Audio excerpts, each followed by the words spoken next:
আল্লাহ রাব্বুল আলামিন জিন জাতিকে সর্বপ্রথম স্পিকার দিলেন।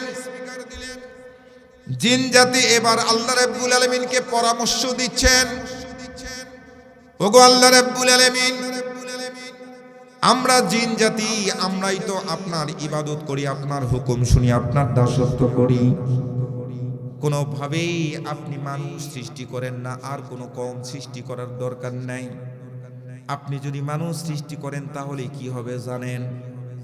ওই যে কোরিয়া বাজারে যখন যাবে, হাটে বাজারে যখন যাবে, একজন আরেকজনের পকেট থেকে টাকা উঠাই নিবে, কোনো রকম চিন্তা ভাবনা করবে না। ফেন্সিডিল খাবে, গাঞ্জা খেয়ে আঞ্জা দিয়ে পড়ে থাকবে, মারামারি করবে, কাটাকাটি লাগবে। একজন ভাই আরেকজন ভাইয়ের সঙ্গে ঝগড়া লাগার পর পানির ট্রেনটা বন্ধ করে দিবে, বৃষ্টির পানি যেন আমার উঠানের উপর দিয়ে না যায়। আল্লাহর পয়গম্বর বললেন, ইয়াকুম ওয়াল হাসাদা ফাইন্নাল হাসাদা ইয়াকুলুল হাসানাতি কামা তাকুলুন নারুল হাতাব। তোমরা হিংসা করো না, হিংসা করো না, হিংসা নেক আমলকে পুরো ভস্মীভূত করে দেয়। আল্লাহর পয়গম্বর আলাইহিস সালাতু ওয়াস সালাম মানুষকে বলেছেন তোমরা হিংসা কখনো করো না। আল্লাহর নবী বলে দিলেন কিন্তু আমরা হিংসাটাই বেশি করি। কথা বলেন ঠিক না? ঠিক। এবার ফেরেশতা জাতিকে আল্লাহ রাব্বুল আলামিন বললেন, ও ফেরেশতা জাতি, তুমি একটু পরামর্শ দাও। জিন জাতিকে ধমক দিয়ে বসাই দিলেন আল্লাহ রাব্বুল আলামিন, হ্যাভ ইউর সিট, তুমি বসো। ওনাকে বসাই দিলেন। ফেরেশতাকে বলছেন, ও ফেরেশতা, তুমি একটু বলো তো, তোমার মতামতটা একটু শুনি। আমি একটা কওম তৈরি করতে চাই, তুমি মতামতটা দাও। আল্লাহ রাব্বুল আলামিনের সামনে ফেরেশতা জাতির সর্দার ইনি ডাক দিয়ে বলতেছেন, রব্বে কারীম, জিন জাতি যেই কথাগুলো বলেছেন ওই কথার সঙ্গে আমি একমত, কিন্তু পার্থক্যটা হলো আমি লক্ষ্য করে দেখতেছি আপনি যেই কারণে তাকে সৃষ্টি করতেছেন, তাদেরকে সৃষ্টি করতে চান, তাদেরকে সিজদার জন্য, তাদেরকে গোলামি করার জন্য আপনি সৃষ্টি করতে চান। ওমা খলাকতুল জিন্না ওয়াল ইনসা ইল্লা লিয়াবুদুন। কিন্তু আপনার গোলামি করা বাদ দিয়ে ওরা নিজ নিজ ধন সম্পদের গোলামি করবে, চাকরির গোলামি করবে, তারা নেতার গোলামি করবে, তারা যেই দল করবে সেই দলের নিজ নিজ নেতার গোলামি করবে। চিৎকার করে বলেন ঠিক কিনা? আল্লাহ রাব্বুল আলামিনের সামনে জিন জাতি, ফেরেশতা জাতি বলল, রব্বে কারীম, কোনোভাবেই আপনি মানুষ তৈরি করেন না, সৃষ্টি করেন না, আমরাই তো আপনাকে সেজদা করি, আমরাই তো আপনার রূপ দেই, আপনার কথাগুলো, সমস্ত কথাগুলো আমরা কারেন্টের মতো আমরা পালন করি। মানুষ সৃষ্টি করে আপনার লাভটা কি? মানুষ সৃষ্টি করার দরকার নাই। আল্লাহ রাব্বুল আলামিন চুপচাপ বসে আছেন। ইন দি মিন টাইম যখন মিটিং এর সমাপনী বক্তব্য দিবেন, এই বক্তব্যের মধ্যে আল্লাহ রাব্বুল আলামিনের ঘোষণা, আমি যা জানি তোমরা তা কখনো জানো না। সুবহানাল্লাহ বলবেন না? আমি যা জানি তোমরা জানো না, অতএব তোমরা চুপচাপ বসে থাকো, আমি মানুষ তৈরি করব। ইন্নামা আমরুহু ইযা আরাদা শাইআন আই ইয়াকুলা লাহু কুন ফায়াকুন। আল্লাহু আকবার বলে। মানুষ তৈরি করবই, আমি একটা কওম তৈরি করব, সৃষ্টি করব। আল্লাহ রাব্বুল আলামিন আদম আলাইহিস সালাতু ওয়াস সালাম আমাদের আব্বা জানকে সৃষ্টি করলেন। এখন আল্লাহ রাব্বুল আলামিনের সামনে তিনটা জাতি, একটা হলো ইনসান আমাদের আব্বা জান, দ্বিতীয় নাম্বার হলো জিন জাতি, তৃতীয় নাম্বার ফেরেশতা। আল্লাহ রাব্বুল আলামিন কালামুল্লাহ শরীফের মধ্যে বলছেন, আমি একটু সংক্ষিপ্তভাবে সামনের দিকে যাই, মূল টপিকটা একটু আপনাদেরকে বোঝানোর চেষ্টা করছি।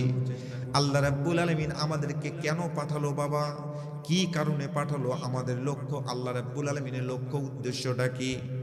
আল্লাহ রাব্বুল আলামিন তিনটা জাতিকে আস্তে করে দাঁড় করালেন। দাঁড় করানোর পরেই এবার ফেরেশতার জিন জাতিকে বলতেছে, তোমাদের তিনজনের মধ্যে শ্রেষ্ঠ কে, একটা পরীক্ষা হওয়ার দরকার। কিছু কিছু জিনিসের নামটা এভাবে মুখস্থ করালেন। সুবহানাল্লাহ বলবেন না? আল্লাহ রাব্বুল আলামিন কোশ্চেন আউট করে দেওয়ার পরে এবার জিন জাতিকে বলতেছে, ও জিন জাতি, তুমি একটু সামনে আসো তো। আল্লাহ রাব্বুল আলামিন কুদরতি চেয়ারের মধ্যে, কুরসির মধ্যে বসা।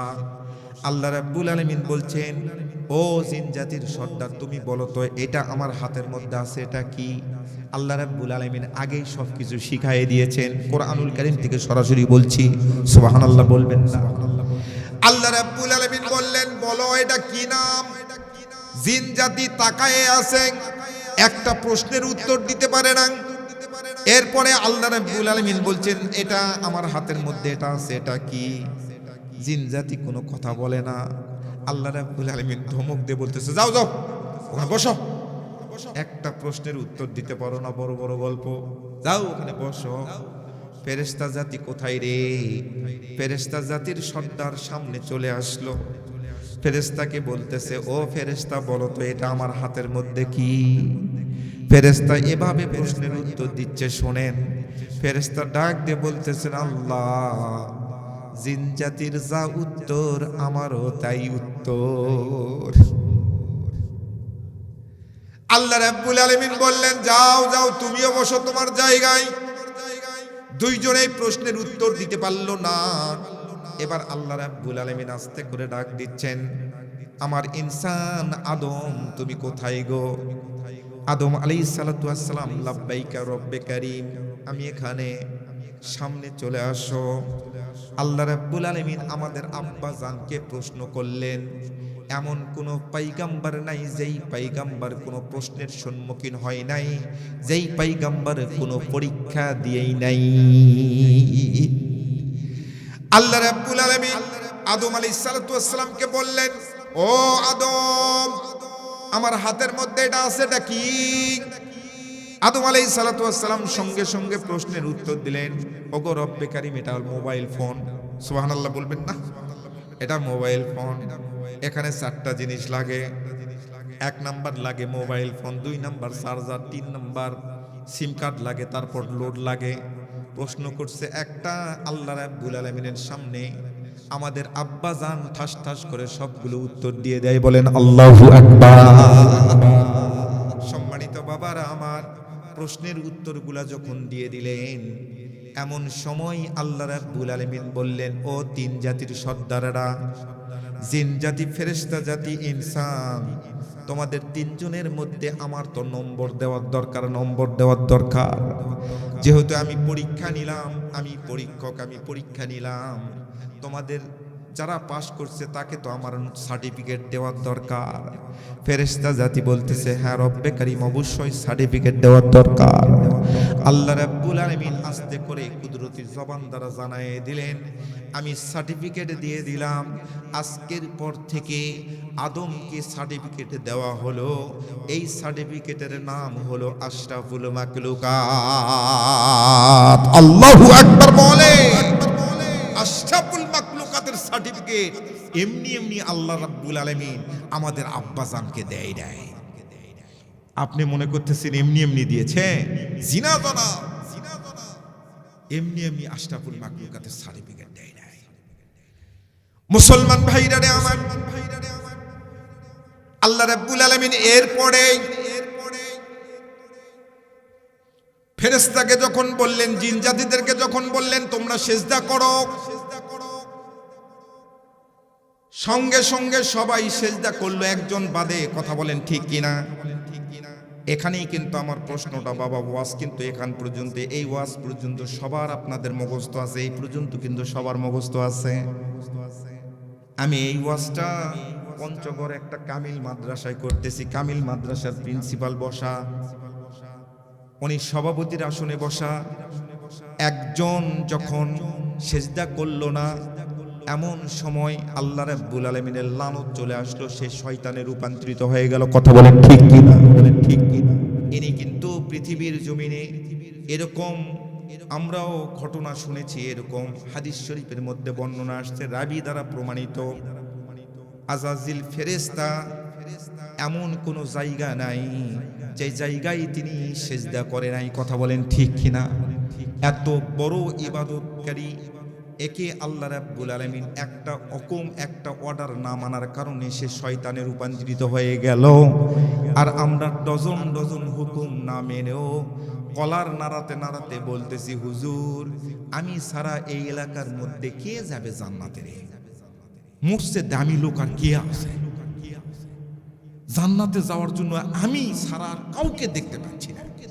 ডজন ডজন হুকুম ওভারটেকিং করে আল্লাহ রাব্বুল আলামিনকে বৃদ্ধাঙ্গুলি দেখে আমি কলার নাড়াচ্ছি আর বলছি, মুই ছাড়া জান্নাতে যাবে কে রে? কথা বলেন ঠিক কিনা? মুসলমান ভাইরা রে আমার, এই পর্যন্ত যখন ওয়াজটা আমি নিয়ে গেছি, এই পর্যন্ত যখন ওয়াজটা চলে গেছে, একজন কোনোভাবেই সেজদা করলো না, সঙ্গে সঙ্গে আল্লাহ রাব্বুল আলামিন লানত দিল, সে শয়তান হয়ে গেল। সঙ্গে সঙ্গে মাহফিল থেকে একজন বৃদ্ধ মানুষ হাত উত্তোলন করেছেন, হুজুর একটু স্টপ হয়ে যান, আমার কথা আছে, একটু দাঁড়া।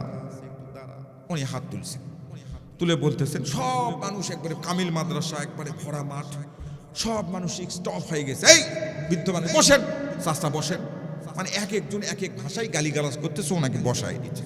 মাহফিলের মাঝখানে আপনি ডিস্টার্ব। আমি বলতেছি, ভাইজানেরা আপনারা চুপ করে থাকেন, চাচা কি বলতে চাই একটু শুনি না। তখন ওই চাচা হাত তুলেছে, উনি বলতেছে, হুজুর আমার একটা প্রশ্ন আছে। কি প্রশ্ন? প্রশ্নটা হলো, আপনি যে বললেন যে আল্লাহ সুবহানাহু ওয়া তাআলার হুকুম না মানার কারণে এই ফেরেশতা শয়তান হয়ে গেল। আল্লাহর হুকুম না মানার কারণে ফেরেশতা শয়তান হয়ে গেল। তাহলে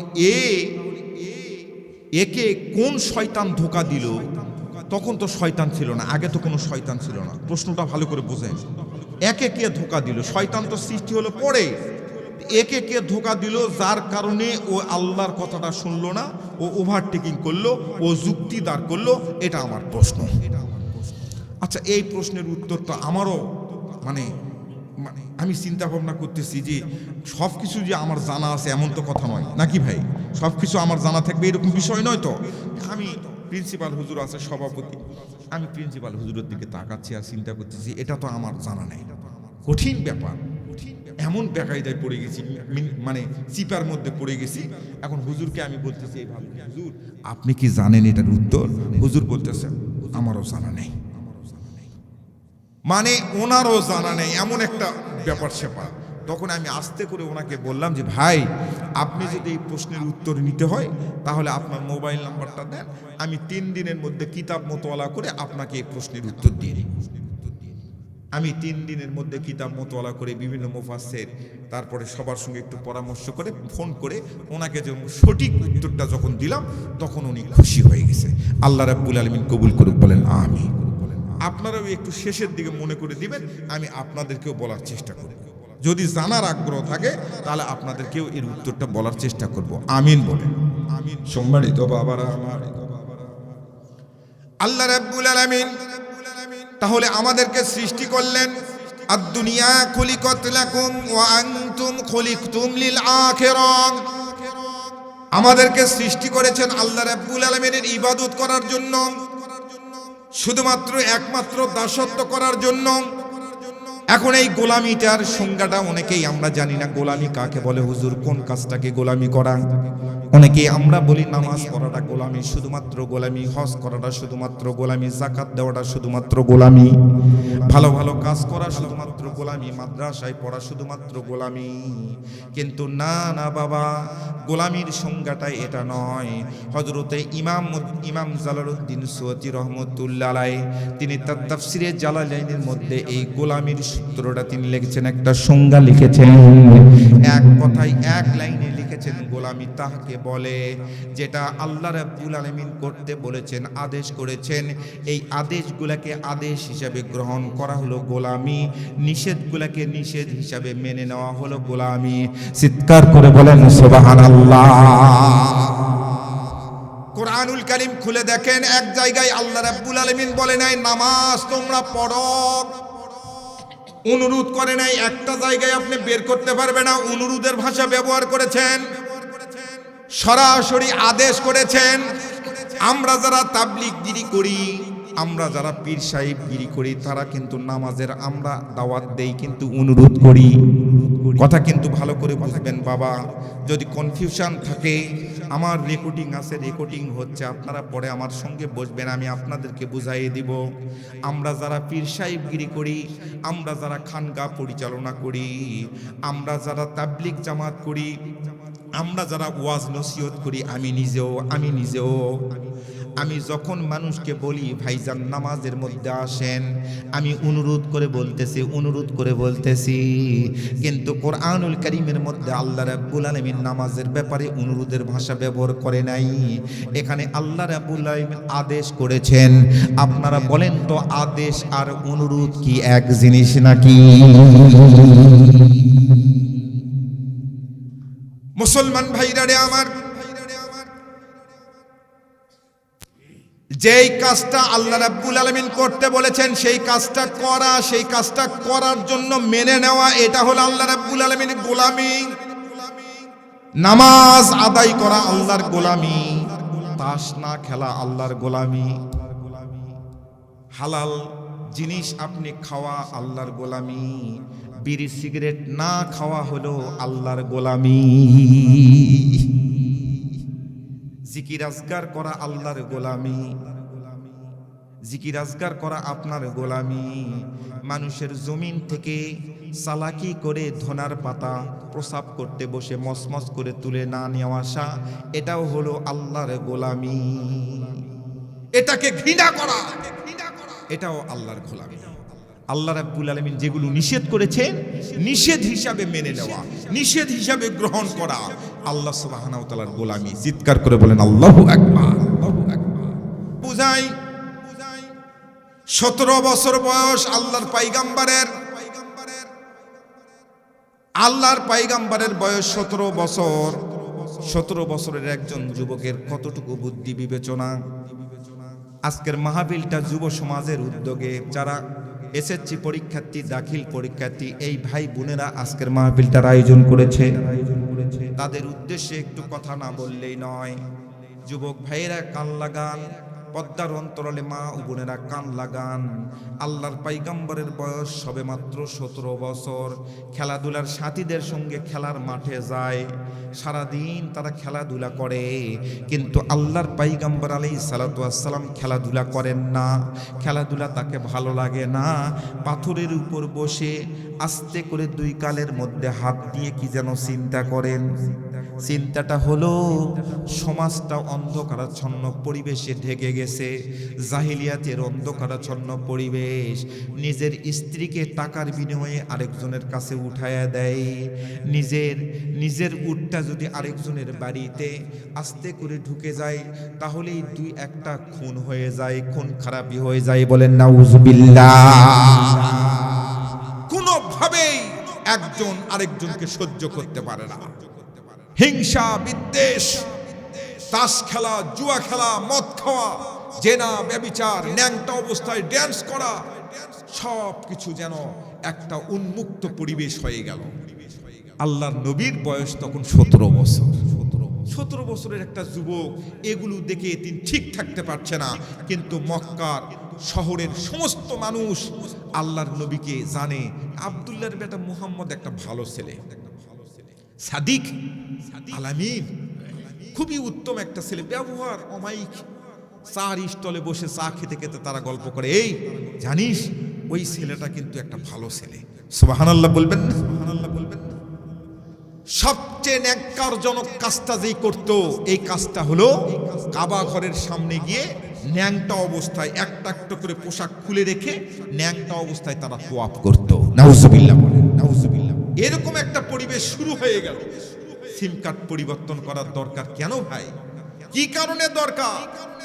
সম্মানিত হাজিরিন, ডাক্তার সাহেবের কাছে গেছেন রোগীকে নিয়ে। ডাক্তার সাহেব প্রেসক্রিপশন করে হাতে দিয়ে বলতেছে, আপনি 2 দিন 3 দিন এই ওষুধটা খাবেন, 2 চামচ করে খাবেন। ডাক্তার সাহেবের কথা, ডাক্তার সাহেবের ওয়াজটা রোগী বুঝতে পারে নাই। বসেন বসেন বসেন ভাই। সম্মানিত হাজিরিন, এদিকে তাকান, এদিকে তাকান, আমার দিকে তাকান। মুরব্বী মুরব্বী আমার দিকে তাকান, আমার দিকে তাকান। অসুবিধা হচ্ছে, কষ্ট হচ্ছে? আচ্ছা, আল্লাহ রাব্বুল আলামিন কবুল করুক, বলেন আমিন। সম্মানিত হাজিরিন, এখন ডাক্তার সাহেবের কাছে গেছেন রুগীকে নিয়ে। একবার ডাক্তার সাহেব দেখানোর পরে এই রুগীটা যদি ভালো না হয়, ডাক্তার সাহেবের কাছে পরের বার যখন যাবেন তখন ডাক্তার সাহেবের চিন্তা এবং চেতনাটা কিন্তু একটু পরিবর্তন করবে। কথা বলেন ঠিক কিনা? প্রয়োজন হলে সিনিয়র ডাক্তারের কাছে পরামর্শ করবে। আপনি ব্যবসা করছেন একটা ছোট্ট মুদিখানার দোকান, প্রত্যেক বছর 10,000 5,000 টাকা করে লস হচ্ছে। যদি লস হতেই থাকে আপনার সংসারটা নষ্ট হয়ে যাবে। এক সময় দোকানদারি করতে পারবেন না, আপনার দোকান বেচেও ঋণ শোধ করতে পারবেন না। আপনাকে কি করতে হবে? আপনার স্ত্রী, আপনার বাবা মা থাকলে তাদের সঙ্গে পরামর্শ করে আপনার চিন্তা এবং চেতনা, অর্থাৎ ব্যবসায়িক যে রুলস, সেটা আপনাকে পরিবর্তন করতে হবে। কথা বলেন ঠিক কিনা? ঠিক কিনা? বাংলাদেশ স্বাধীন হলো 53-54 বছর বয়স, বাংলাদেশের বয়স। বাংলাদেশ স্বাধীনতার পর বাংলাদেশের স্বাধীনতার স্থপতি প্রেসিডেন্ট মরহুম শেখ মুজিবুর রহমান থেকে শুরু করে আব্দুস সাত্তার বলেন, জিয়াউর রহমান বলেন, খালেদা জিয়া বলেন, শেখ হাসিনা বলেন, এরশাদ সরকার বলেন, জিনারাই 22টা প্রধানমন্ত্রী পরিবর্তন হয়েছে, জিনারাই আসছে, সকলের একটা স্বপ্ন ছিল বাংলাদেশটা সোনার বাংলায় রূপান্তরিত হোক। কথা বলেন ঠিক কিনা? ঠিক কিনা? কারো কি স্বপ্ন এরকম ছিল বাংলাদেশটা শেষ হয়ে যায়? সবার স্বপ্ন ছিল। ভালো করে বুঝবেন ভাই, আগে ভালো করে কথাটা বুঝার পরে যদি আপনার মনে হয় আমার কনফিউশন আছে, আমি তো বললাম রেকর্ডিং হচ্ছে, আপনি আমার সঙ্গে বসেন। মুসলমান ভাইরা রে আমার, 53-54 বছরে 22টা প্রধানমন্ত্রী পরিবর্তন হয়ে গেল। সবাই চেষ্টা করলো, সবার স্বপ্ন ছিল। এই কারণেই তো রবি ঠাকুরের সেই সোনার বাংলা গানটা, আমার সোনার বাংলা আমি তোমায় ভালোবাসি, এটা রবি ঠাকুরের ওই গানটা আমরা জাতীয় সঙ্গীত হিসাবে পড়ি। তার মানে সবার স্বপ্ন আমার এই দেশটা সোনার দেশে রূপান্তরিত হোক। কিন্তু আপনারা বলেন তো বাবা, আপনারা একটু সাক্ষী দেন, যদি সত্য হয় তাহলে হানা কিছু বলবেন। আমাদের দেশটা কি সোনার বাংলাদেশে রূপান্তরিত হয়েছে? ধর্ষণ কি বন্ধ হয়েছে? চুরি ডাকাতি কি বন্ধ হয়েছে? মদ খাওয়া কি বন্ধ হয়েছে? কোনোভাবেই কোনোটা ঘুষ খাওয়া কি বন্ধ হয়েছে বাবা? তার মানে শিক্ষিত যত বাড়ছে, চুরি চামারি তত বাড়ছে। মুসলমান ভাইরা রে আমার, 17 বছর বয়সে আল্লাহর পয়গম্বর চিন্তা করলেন গালের মধ্যে হাত দিয়ে, এত ধর্ষণ, এত খুন খারাপি, এত রাহাজানি, এত মদ খাওয়া, জেনাখোর, নিজের সন্তানকে জীবন্ত কবর দেওয়া শুরু করলো। এখান থেকে বের হওয়ার উপায় কি? চিন্তা এবং চেতনাটা পরিবর্তন করার দরকার। রাতের বেলা নিজের শরীরের পোশাকগুলা খুলে রেখে ন্যাংটা অবস্থায় তোয়াফ করা শুরু করে দিল। এমন সময় আল্লাহর পয়গম্বর যুবক মানুষ, খেলার সাথীরা যখন খেলাধুলা শেষ হয়ে গেল, নবীজি আমার সমস্ত বন্ধুদেরকে ডাক দিয়ে বললেন, ওই 5 বিবি গ্রামের কিছু লোক, ধলাহার গ্রামের কিছু লোক, ফেসকার ঘাটের কিছু লোক, ওই ভুটাপাড়ার কিছু ছেলে পেলে, এই ধরনের এলাকা ভিত্তিক ছেলেদেরকে ডাক দিয়ে বলল, ও আমার বন্ধুরা, খেলার সাথীরা, আগামীকাল সন্ধ্যার সময় তোমরা সকলেই এসো, আমরা একটা কমিটি গঠন করব, আমরা একটা মিটিং কল করব। আস্তে করে পয়গম্বর সবাইকে যেহেতু বললেন, আব্দুল্লাহর বেটা মুহাম্মদ একটা শ্রেষ্ঠ সন্তান, সে যেহেতু ডেকেছে আমাদের সবার যাওয়ার দরকার। চিৎকার করে একটু বলুন মারহাবা, মারহাবা মাহবুবে খোদা মক্কি মাদানী, मरहबा या कैसे खुश दिल है ये जलसा जैसे मनवारी मरहबा। मुँह में हाशी दिल में खुशी बहबा मसाई, मुँह में हाशी दिल में खुशी बहबा मसाई, चारों तरफ में झकमक झकमक खुश मसाई মারহাবা মাহবুবে খোদা মক্কি মাদানী মরহাবা ইয়া कैसे खुश दिल हाय ए जलसा जैसे मनवारी মারহাবা। মুসলমান ভাইরা রে আমার, পরের দিন সন্ধ্যার সময় সমস্ত বন্ধুরা একত্রিত হয়ে গেল। সবার মাঝে সভাপতির আসনে 17 বছরের যুবক মুহাম্মদ রাসূল সাল্লাল্লাহু আলাইহি সাল্লাম, তখন কিন্তু পয়গম্বর নয়। তিনি আস্তে করে পাথরের উপর দাঁড়িয়ে এভাবে একটা বক্তব্য দিলেন, ও আমার বন্ধুরা, তোমরা যদি একমত পোষণ করো, আগামীকাল থেকে আমরা মানুষগুলোকে দাওয়াত দিব তারা যেন জেনা ব্যভিচার ছেড়ে দেয়, নিজের স্ত্রীকে টাকার বিনিময়ে অন্য জায়গায় না বিক্রি করে দেয়, নিজের সন্তানকে জীবন্ত কবর না দেয়। এই কারণেই আমরা দাওয়াত দেওয়া শুরু করব, তোমরা কি বলো? এখান থেকে একজন ডাক দিয়ে বলল, তাহলে তো আমরা একটা ক্লাব গঠন করতে পারি, আমরা একটা সংগঠন তৈরি করতে পারি, আমরা একটা কমিটি গঠন করতে পারি। চিৎকার করে একটু বলুন মারহাবা। একা একা যদি আপনি বাঁচতে চান, কু আনফুসাকুম ওয়া আহলিকুম নার, একা একা কখনো বাঁচতে পারবেন না। নিজে বাঁচো, অন্যকে বাঁচার চেষ্টা করো। সুবহানাল্লাহ বলবেন না? অন্যকে বাঁচাও এটা বলে নাই, অন্যকে বাঁচাও যদি বলতো, নিজে বাঁচো, অন্যকেও বাঁচাতেই হবে। তাহলে হযরতে ইব্রাহিম আলাইহিস সালাতু ওয়াস সালাম তার বাবাকে কি বাঁচাইতে পারছে? ইব্রাহিম আলাইহিস সালাতু ওয়াস সালামের জান্নাতে যাওয়ার কোনো কায়দা আছে? হযরতে নূহ আলাইহিস সালাতু ওয়াস সালাম তার ছেলেকে বাঁচাইতে পারছে? হযরতে নবী করিম সাল্লাল্লাহু আলাইহি সাল্লাম তার চাচাকে কি বাঁচাইতে পেরেছে? সম্মানিত হাজিরিন, হযরতে আইয়ুব আলাইহিস সালাতু ওয়াস সালাম তার স্ত্রীকে কি বাঁচাইতে পেরেছে? কু আনফুসাকুম ওয়া আহলিকুম নার, এটার অর্থটা আমরা অনেক সময় এরকম করি, নিজে বাঁচো, অন্যকেও বাঁচাইতেই হবে। জি না, বাঁচানোর চেষ্টা করা, নিজে বাঁচতে হবে, অন্যকে বাঁচার চেষ্টা আপ্রাণ করতে হবে। আপ্রাণ শব্দটা হবে আপ্রাণ, ভালো করে বুঝে নেন। আপ্রাণ চেষ্টা কাকে বলে জানেন? আপ্রাণ চেষ্টাটা হলো, বলে দিই, সেটা হলো গভীর রাত্রিতে হঠাৎ করে আপনার ছোট ছেলের কোলের ছেলেটার ডায়রিয়া শুরু হয়ে গেছে। আপনার স্ত্রী ডাক দিয়ে বলতেছে, বমি করলো কয়বার, 3 বার ল্যাট্রিনে গেল, ওগো ঘুম থেকে তাড়াতাড়ি উঠো, অবস্থা ভালো নয়, স্যালাইন 2টা ছিল, স্যালাইন খাওয়াই দিয়েছি, তাড়াতাড়ি হাসপাতালে নিতে হবে।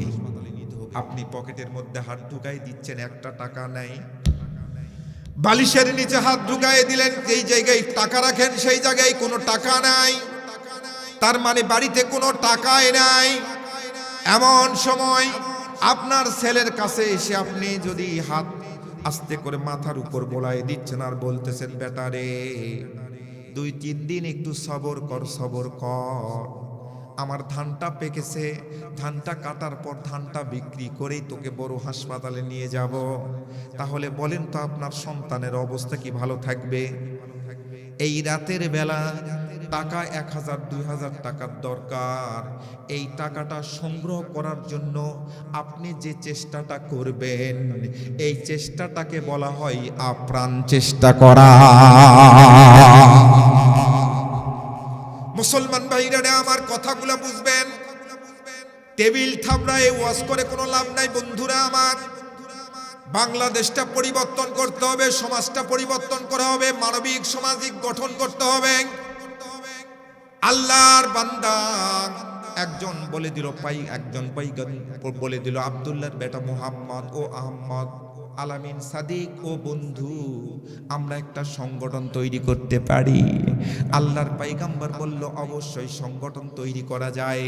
তখন পয়গম্বরের মুখ দিয়ে উচ্চারণ হয়ে গেল, আমাদের সংগঠনের নাম দিব হিলফুল ফুজুল সংগঠন। চিৎকার করে একটু বলুন মারহাবা। হিলফুল ফুজুল সংগঠনের মাধ্যমে সকাল থেকে দাওয়াত দেওয়া শুরু হয়ে গেল। আব্দুল কুদ্দুস ভাইয়ের বাড়িতে গেলেন, আবু জেহেল, উতবা, সাইবা, ওয়ালিদ ইবনে মুগিরা, আবু সুফিয়ান সবার বাড়িতে গেলেন, গিয়ে বলতেছে, বাবা আপনারা নিজের সন্তানকে জীবন্ত কবর দিয়েন না, এগুলো পাপ। এগুলো করা যাবে না। মদ খাবেন না, জেনা ব্যভিচার করবেন না, লুটতরাজ করবেন না, খুন খারাপি করবেন না, এগুলো দাওয়াত দেওয়া শুরু হয়ে গেল। 1 বছর 2 বছর 3 বছর 25 বছর, আল্লাহর পয়গম্বরের বয়স 25 বছর হয়ে গেল। বিবাহ শাদী করলেন, ব্যবসা বাণিজ্য করলেন। 30 বছর 35 বছর 40 বছর 40 ইয়ার্স ওল্ড, টার্নিং পয়েন্ট। মানুষের 40 বছর বয়সটা একটা টার্নিং পয়েন্ট। এই টার্নিং পয়েন্টে যখন পৌঁছে গেলেন, আল্লাহর পয়গম্বর এই 23 বছর ধরে দাওয়াত দিচ্ছেন, মানুষের দ্বারে দ্বারে দাওয়াত দিচ্ছেন। 17 বছর থেকে শুরু করেছেন, 40 বছর পর্যন্ত বয়স হয়েছে। কত বছর হলো বাবা? 23 বছর। আপনাদের কষ্ট হচ্ছে, ঘুম ধরছে? কথা কি বোঝা যাচ্ছে আপনাদের? 23 বছর দাওয়াত দিলেন, দাওয়াতের রেজাল্টটা 000000। আল্লাহর পয়গম্বর পিছনে তাকিয়ে দেখেন 23 বছর ধরে যে আমি দাওয়াত দিলাম, দাওয়াতের রেজাল্টটা কি একটু দরকার? 23 বছর ধরে দাওয়াত দিলেন, দাওয়াতের রেজাল্টটা 00। একটা মানুষও হেদায়েত হয় নাই। যেই কয়টা মানুষ পয়গম্বরের সঙ্গে ছিল, সেই কয়টা মানুষ ছাড়া অন্য কোনো মানুষ পরিবর্তন হয় নাই, নতুন কোনো মানুষ পরিবর্তন হয় নাই। আবু বকর, আলী, ওসমান যে কটা মানুষ পরিবর্তন আগে থেকে ছিল, সেই কটা মানুষ শুধুমাত্র পরিবর্তন হয়েছে। এমন সময় পয়গম্বর আলাইহিস সালাতু ওয়াস সালামের মন খারাপ হয়ে গেল। স্বাভাবিক কথা বলেন, ঠিক কিনা? মন খারাপ হয়ে গেল। মন খারাপ হয়ে যাওয়ার পরেই আমাদের স্বাধীনতার স্থপতি প্রেসিডেন্ট মরহুম শেখ মুজিবুর রহমান যেমন মন খারাপ করে বলেছিল, 7.5 কোটি মানুষ, 7 কোটি মানুষ, 7.5 কোটি কম্বল, আমার কম্বলটা গেল কোথায়? কথা বলেন, ঠিক কিনা? মন খারাপ করে এই কথাটা কিন্তু বলেছিল, আক্ষেপ করে বলেছিল। মুসলমান ভাইরা আমার, আল্লাহর পয়গম্বর মন খারাপ হয়ে গেল। খাদিজাকে ডাক দিয়ে বললেন, খাদিজা রে, ও খাদিজা, আমার মন ভালো নেই রে খাদিজা। 23 বছর ধরে মানুষগুলাকে দাওয়াত দিলাম, একটা মানুষে হেদায়েত হলো না, একটা মানুষও পরিবর্তন হলো না, একটা মানুষও ভালো রাস্তার দিকে আসলো না। আমি একটু বাড়ির থেকে বের হয়ে এক জায়গায়, নিরিবিলি জায়গায় বসে থাকবো রে খাদিজা। তুমি যদি সম্ভব হয় তাহলে কিছু রুটি, কিছু পানি ওখানে পাঠিয়ে দিও। আল্লাহর পয়গম্বর আস্তে করে জান্নাতি কদম মোবারক সামনের দিকে বাড়ালেন। মন খারাপ হয়ে গেল। যেই মানুষগুলো আমাকে সাদিক নামে ডাকে, যেই মানুষগুলো আমাকে আলামিন বলে পাশে বসে আস্তে করে 1 কাপ চা খাওয়ায়, এই মানুষগুলার হাতে পা ধরে আমি বললাম, ও বাবা, তুমি কোনোভাবেই তোমার কন্যা সন্তানটাকে আর জীবন্ত কবর দিও না। কিন্তু আমার কথা আমার সামনাসামনি, আমার মুখের সামনে বলে দেয় আব্দুল্লাহর বেটা মুহাম্মদ, তুমি বলে দিয়েছো, যাও, তোমাকে কথা দিলাম আর কোনোদিন অন্যায় করব না। কিন্তু বাড়িতে আসার আগেই আমি শুনি, আগে রাতের বেলা কাবা ঘরের সামনে ন্যাংটা অবস্থায় তোয়াফ করত, এখন দিনের বেলা ন্যাংটা অবস্থায় তোয়াফ করে। চিৎকার করে বলেন নাউজুবিল্লাহ। আল্লাহর পয়গম্বর দরদর করে চোখের পানিটা ছেড়ে দিলেন, ডাক দিয়ে বললেন, খাদিজা রে, ও খাদিজা, কাল বিলম্ব করো না খাদিজা, আমি একটু সামনের দিকে যেতে চাই। কিছু দূর যাওয়ার পর পিছনে তাকিয়ে দেখে খাদিজা দাঁড়িয়ে আছে হাত উত্তোলন করে। পয়গম্বর যে বড় একা হয়ে গেল, পয়গম্বরের সামনে পিছনে কেউ নাই। জান্নাতি কদম মোবারক সামনের দিকে বাড়ালেন। একটু গভীর মনোযোগ দেওয়ার জন্য আপনাদেরকে বলছি বাবা, সেদিন পয়গম্বর একা ছিলেন, পয়গম্বর একা ছিলেন, কিন্তু আমরা তো একা নয়, আমাদের ডান পাশে, বাম পাশে, সামনে পিছনে কিছু লোক আছে। কথা বলেন, ঠিক কিনা? ঠিক কিনা? হযরতে নবী করিম সাল্লাল্লাহু আলাইহি সাল্লাম মসজিদে নববীতে বসা, ছোট্ট করে বলে দেয়, একটা হাদিস মাথার মধ্যে ঢুকে গেল। আল্লাহর নবী আহলে সুফার উপর বসা, অনেক সাহাবীরা সামনে বসা। আল্লাহর নবী হঠাৎ করে বললেন, ক্বালা রাসূলুল্লাহ সাল্লাল্লাহু আলাইহি সাল্লাম, লা তাকতুলু দিবদাউল, ও সাহাবীরা, লা শব্দের অর্থ না, কখনো এটা করো না। তাকতুলু শব্দের অর্থ মেরে ফেলা, জবাই করা, কতল করা, পিষ্টনি দেওয়া। দেবদাউল শব্দের অর্থ হলো ছোট্ট একটা প্রাণী, ব্যাঙ, পানিতে থাকে না ভাই, ব্যাঙ। আল্লাহর নবী বললেন, ও সাহাবীরা, তোমরা যদি ব্যাঙকে কখনো দেখতে পাও, ব্যাঙকে কখনো মেরো না, ব্যাঙকে মেরে ফেলবে না। ব্যাঙের উপর সাইকেলের চাকা কখনো উঠাই দিবে না। ব্যাঙকে যদি কখনো দেখতে পাও, পায়ের পিষ্টনি দিয়ে কখনো মেরে ফেলো না। ব্যাঙ যদি রাস্তা না পার হতে পারে, আস্তে করে সাইকেল থেকে নেমে ব্যাঙটাকে তুমি রাস্তা পার করে দিবে।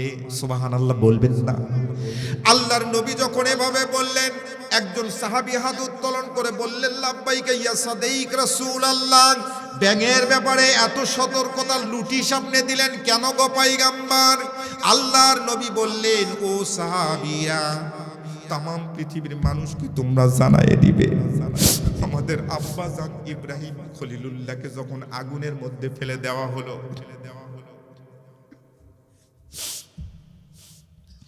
ইব্রাহিম খলিলুল্লাহকে যখন আগুনের কুণ্ডলীর মধ্যে ফেলে দেওয়া হলো, সম্মানিত বাবারা আমার, আব্বুরা আমার, আল্লাহর পয়গম্বর সাহাবাদেরকে বললেন, আপনারা হাদিসটা আপনাদের মনে আছে আপনাদের?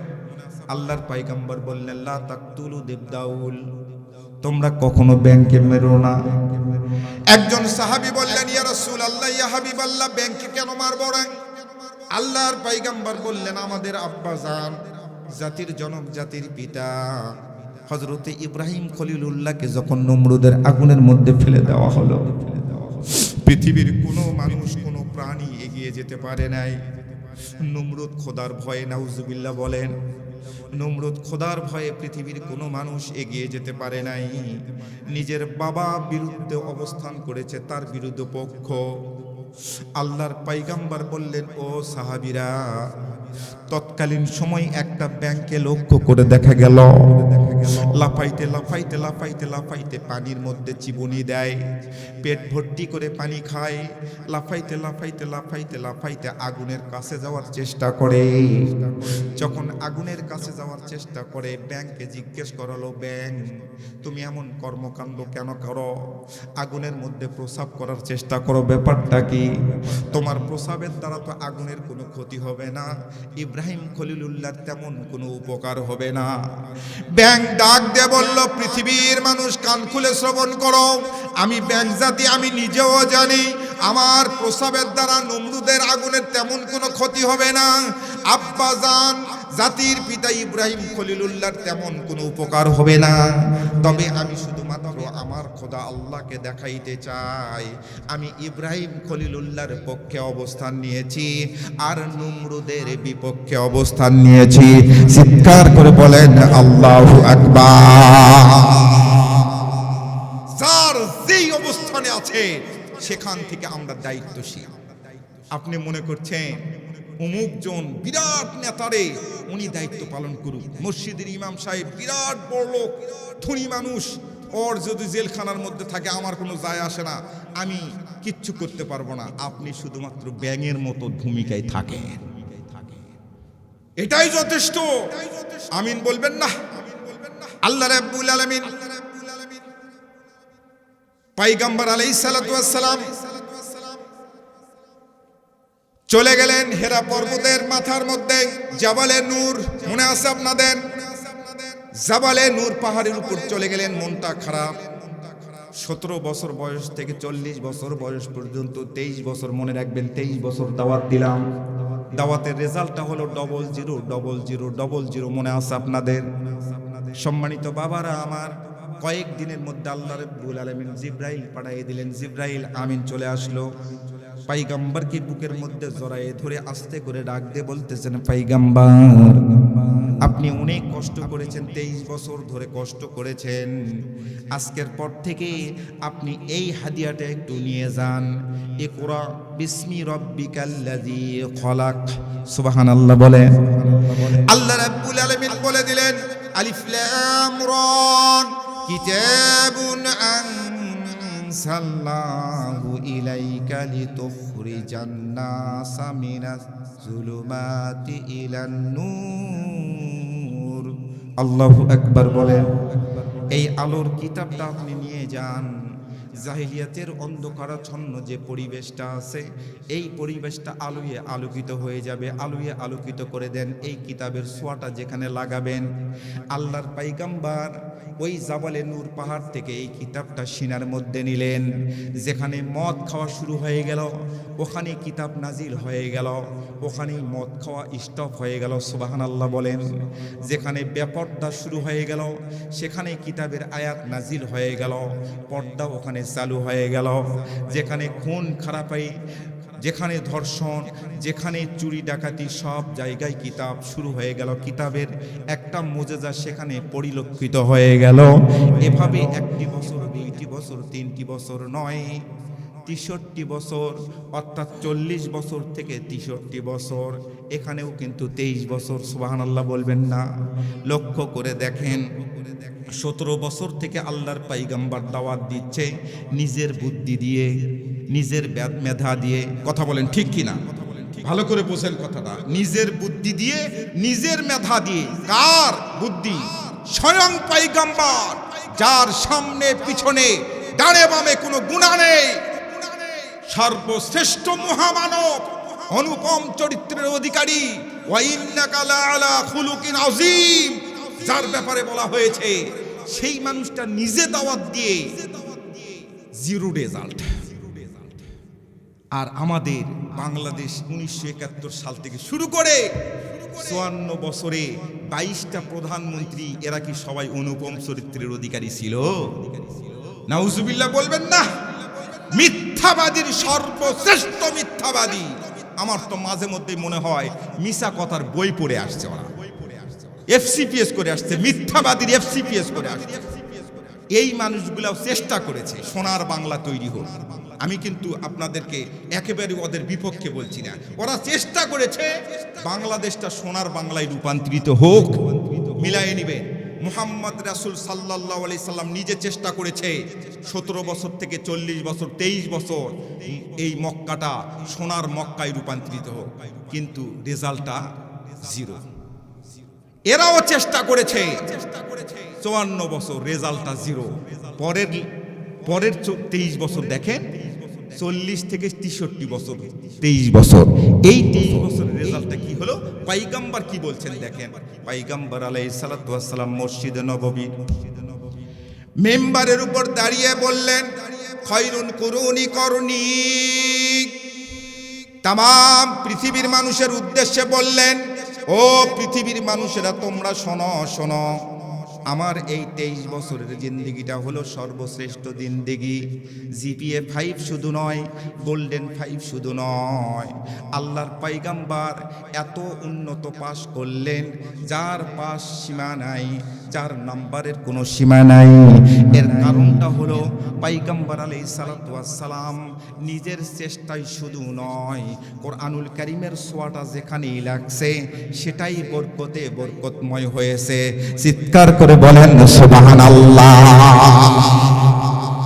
কথা হলো এটাই, বাংলাদেশের যেই মানুষই আগের মতো নিজস্ব বুদ্ধি দিয়ে, নিজস্ব মেধা দিয়ে, মানুষের রচিত কোন সংবিধান দিয়ে সমাজ পরিবর্তন করতে চাইবে, আপনার পরিবার পরিবর্তন করতে চাইবে, আপনার এই ধলাহার দাখিল মাদ্রাসা পরিবর্তন করতে চাইবে, 17 বছর নয় 17 কোটি বছর চেষ্টা করলেও result double zero, double zero, double zero, double zero.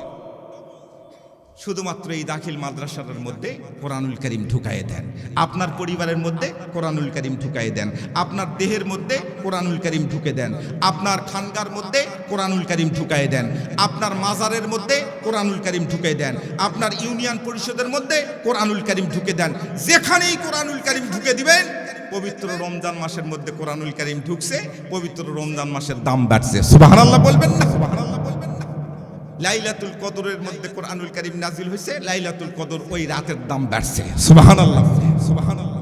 কোন ব্যক্তি যদি কোরআনুল কারীম ছাড়া অন্য নিজের তন্ত্র মন্ত্রের কথা বলে, ওই ব্যক্তির কথা মানি না।